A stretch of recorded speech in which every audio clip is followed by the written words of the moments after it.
Guruji TV ஜீராசி நேயர்கள் அனைவருக்கும் இனிய நல்வாழ்த்துக்கள். எல்லோரும் நன்றாக இருப்பீர்கள். இப்பொழுது 2026 ஜூன் மாதம் 2ஆம் தேதி குருப்பெயர்ச்சி நடக்குது.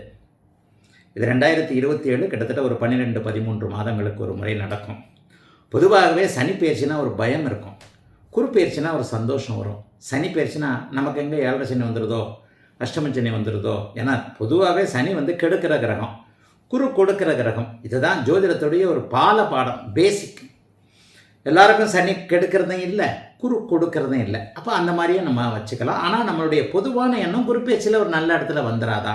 ஏன்னா 2, 5, 7, 9, 11 ஆகிய 5 இடங்களில் குரு பகவான் வரும்போது உண்மையிலே கொஞ்சம் நல்ல பலன்களை கண்டிப்பாக கொடுப்பார். ஆக குருப்பெயர்ச்சியில் ஒரு எதிர்பார்ப்பு நிச்சயமாக எல்லாருக்குமே இருக்கும்.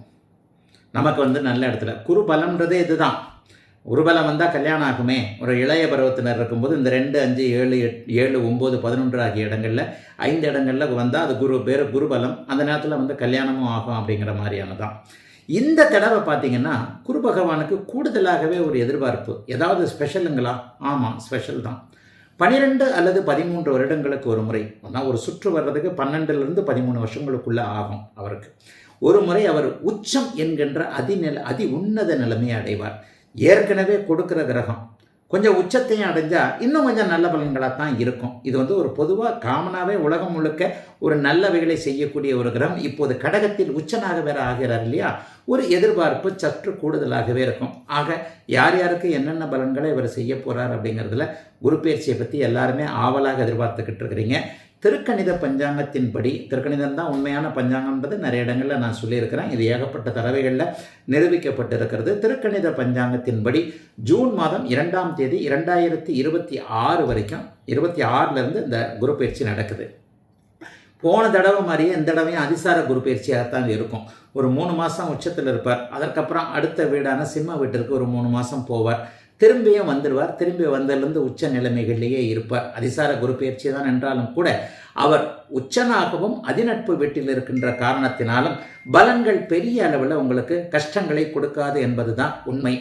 ஆக இந்த 5 ராசிகள் யார் யாருக்கு வருது அப்படின்னு பார்த்தீங்கன்னா, மிதன ராசிக்காரர்களுக்கு 2ஆம் இடத்தில் வருகிறார். மீன ராசிக்காரர்களுக்கு உச்சம் என்கின்ற 5ஆம் இடத்துல அற்புத அமைப்பில் ராசிநாதன் உச்சத்தை அடையக்கூடிய அமைப்பில் கண்டிப்பாக வருகிறார். மகர ராசிக்காரர்களுக்கு 7ஆம் இடத்திலிருந்து ராசியை பார்க்கிறார். இது ஒரு பெரிய யோகம். இது வரைக்கும் பட்ட கஷ்டம்லாம் மகர ராசிக்காரர்களுக்கு போகும். 7 சனியில் பயங்கர கஷ்டப்பட்டீங்க, அதெல்லாம் போகும்.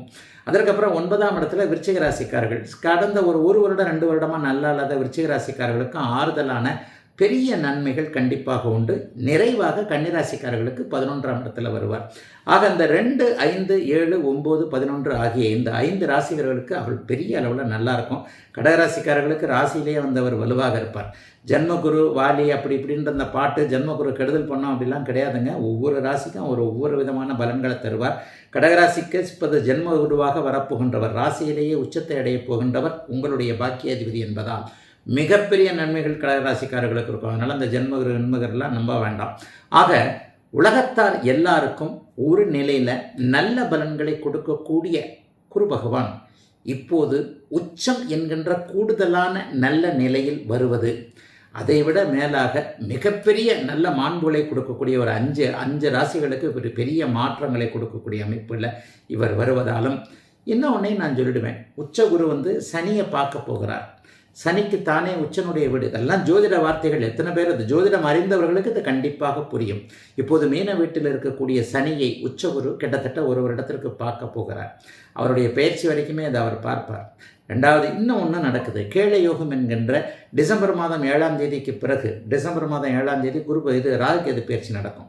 அந்த ராகுகேது பயிற்சி நடக்கும்போது உச்சகுருவோடு வேற கேது போய் சேருவார். இந்த கேது சேர்றது என்ன அப்படின்னு பார்த்தீங்கன்னா, கேள யோகம் என்கின்ற மிகப்பெரிய யோகம். கேள யோகம்னா பணங்காசு வரக்கூடிய நல்ல யோகம்.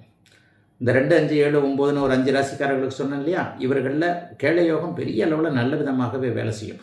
குருவும் கேதுவும் இணையும் பொழுது இது எப்போது ஒரு முறை நடக்கக்கூடிய ஒரு நிகழ்வு தான். இதுவும் ஒரு அபூர்வமான நிகழ்வு தான்.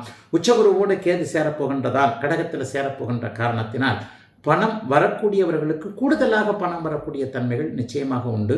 இதற்கப்புறம் பார்த்தீங்கன்னா டிசம்பர் மாதத்திலிருந்து சனியவும் பார்ப்பார், குரு ராகுவையும் பார்ப்பார். 2 மாபெரும் கெடுதலை தரக்கூடிய தீய பாவ கிரகங்களை குரு பார்ப்பது அவர்களை அப்படியே கட்டுப்படுத்தி வைக்கக்கூடிய தன்மை. ஆகவே இந்த குரு பயிற்சி 12 ராசிக்காரர்களுக்கும் பெரிய அளவில் கஷ்டத்தெல்லாம் கொடுக்காதுங்க. நிறைவான ஒரு நல்ல அமைப்பு. இப்போது கஷ்டப்பட்டு கொண்டிருப்பவர்களுக்கு, பணவரவு இல்லாதவர்களுக்கு, தொழில் நல்லா இல்லாதவர்களுக்கு, வேலை நல்லா இல்லாதவர்களுக்கு, குடும்பத்தில் அமைதி அமைப்புகள் இல்லாமல் இருக்கிறவர்களுக்கு, சம்பாதிக்கவே முடியலன்னு நினைக்கக்கூடியவர்கள் எல்லாருக்குமே ஓரளவிற்கு ஆறுதலான நல்ல மாற்றத்தை, பொருள் வரவை, இது இருக்கிறத, வேலை நல்லா இருக்கிறத, தொழில் நல்லா இருக்கிறத, வியாபாரம் நல்லா இருக்கிறத, குடும்பத்தில் ஒரு அமைதி இருக்கக்கூடிய தன்மையான அவரவர் வயதிற்கேற்ற வகையில் ஒரு நல்ல விதமான தன்மைகளை கொடுக்கக்கூடிய அமைப்பில் தாங்க இப்போதைய குரு பயிற்சி கண்டிப்பாக ஆரம்பிக்கிறது. ஆகவே பெரிய அளவில் சோதனைகள் எதுவும் இல்லாமல் நல்ல விதமான எதிர்பார்ப்புகளோடு இருக்கத்தான் அமையத்தான் செய்கிறது இந்த குரு பயிற்சி. அடுத்து 12 ராசிக்காரர்களுக்கு, மேஷம் முதல் மீனம் வரையிலான 12 ராசிக்காரர்களுக்கு தனித்தனியாக இந்த எப்படிப்பட்ட பலன்களை தரும் என்பதை இப்போது பார்க்கலாம். துலாம் ராசிக்காரர்களுக்கு இதுவரைக்கும் 9ஆம் இடத்திலிருந்து ராசியை பார்த்து கொண்டிருந்த குரு பகவான் இப்போது 10ஆம் இடத்திற்கு மாறி உச்ச குருவாக மாறுகிறார். 10ஆம் இடத்துல இருக்கிற குரு பதவியை பறிப்பார் அப்படின்லாம் சொல்லுவாங்க. உண்மையை சொல்லப்போனால் அந்த ஜோதிட பழமொழியிலலாம் நம்பாதீங்க. எல்லா ராசிக்கும் ஒரே மாதிரி 10ல் குரு வேலை செய்ய மாட்டார். உங்கள் ராசிக்கு 10ல் குரு 6ஆம் அதிபதியாகி 6ஆம் வீட்டை பார்த்து 10ல் குரு உங்களுக்கு உச்சத்தை அடைகிறார். இதே நீச்சத்தை அடைகிற ராசிக்கும் அதே பலன்லாம் செய்வாரா? செய்ய மாட்டார். பகை வீட்டில் இருந்தாலும் அதே செய்வாரா? செய்ய மாட்டார். உச்சத்தை அடைகின்ற குருவிற்கென்று ஒரு தனித்துவம் இருக்கிறது. பதவியை பறிப்பார். சில பேருக்கு பதவியை பறிப்பார், உண்மைதான். எப்படி பதவியை பறிப்பார்? சின்ன பதவியை பறிச்சுட்டு பெரிய பதவியை கொடுப்பார். சூப்பரண்டாக இருக்கிறவர் அப்படியே மேனேஜர் ஆக்குவார், மேனேஜர் அப்படியே எம்டி ஆக்குவார், எம்டி அப்படியே சேர்மன் ஆக்குவார். இந்த மாதிரி சிறிய பதவியை பறித்து விட்டு பெரிய பதவியை கொடுக்கக்கூடிய ப்ரொமோஷன் போன்ற அமைப்பெல்லாம் 10ல் உச்சகுரு வரும்போது தான் வரும். கேள யோகம் வரப்போது தொழில் ரீதியாக டிசம்பர் மாதத்திலிருந்து முதல் 6 மாதங்கள் சற்று ஒரு மாதிரியாக இருந்தாலும் கூட டிசம்பர் மாதத்திலிருந்து மிகப்பெரிய உன்னதங்களை செய்யக்கூடிய கேள யோக அமைப்பு 10ஆம் இடத்தில் வருவதால் மஞ்சள் நிறமுள்ள தொழில், ஆன்மீகம் சம்பந்தப்பட்டவர்கள், கோவில் சம்பந்தப்பட்டவர்கள், எல்லா நிலைகள்லையும் பாத்திரங்கள் ஓசை எழுப்பக்கூடிய அமைப்புகளோடு தொடர்பு கொண்டிருக்கின்ற இயங்கும் தொழிலை செய்யக்கூடியவர்கள் அனைவருக்குமே மிகப்பெரிய முன்னேற்றங்கள் தரக்கூடிய அமைப்புகள் கண்டிப்பாக அந்த குரு பயிற்சியிலிருந்து உங்களுக்கு வரும். மற்ற கிரகங்களும் உங்களுக்கு வலிமையாக இருக்கின்றன. 6ஆம் இடத்துல சனி பகவான் இருப்பது 30 ஆண்டுகளுக்கு ஒரு முறை வரக்கூடிய ஒரு அமைப்பு. இந்த சனி பகவான் இன்னும் 1 வருஷம் உங்களுக்கு 6ஆம் இடத்திலே நீடிப்பார். அந்த 6ஆம் இடத்துல நீடிக்கக்கூடிய அந்த சனியை அப்படியே உச்சகுரு பார்க்கிறார். உச்சனுக்கு வீடு கொடுத்தவர், அதாவது சனிக்கு வீடு கொடுத்தவரும் உச்சம், அந்த உச்சனுடைய பார்வை அப்படின்ட்டு ஜோசியம் புரிஞ்சவங்களுக்கு தான் நான் சொல்கிற டெக்னிக்கல் வேர்டெல்லாம் புரியும். ஆனால் மிகப்பெரிய நன்மைகள் இருக்கக்கூடிய அமைப்புகள் துலா ராசிக்காரர்களுக்கு இன்னும் 1 வருடத்திற்கு நீடிக்கிறது. கடன் இல்லாத நிலைமை, நோய் இல்லாத நிலைமை, கஷ்டங்கள் இல்லாத நிலைமை. அதுக்காக கடனே இருக்காதா? கடன் இருக்கலாம். கடனை அடைக்கக்கூடிய அமைப்பு, கடனை அப்படியே வட்டியெல்லாம் அப்படியே ஒழுங்காக போய் கொண்டிருக்கக்கூடிய நிலைமை, சில பல முன்னேற்றங்கள் இருக்கக்கூடிய அமைப்பு, எதிர்ப்புகள் விலகக்கூடிய அமைப்பு. நோய் இருக்கும், யாருக்கு தான் நோய் இல்லை? எல்லாருக்கும் சுகர் வருது, எல்லாருக்கும் பிபி வருது. கண்ட்ரோலில் வச்சுருக்கிறோம்ல.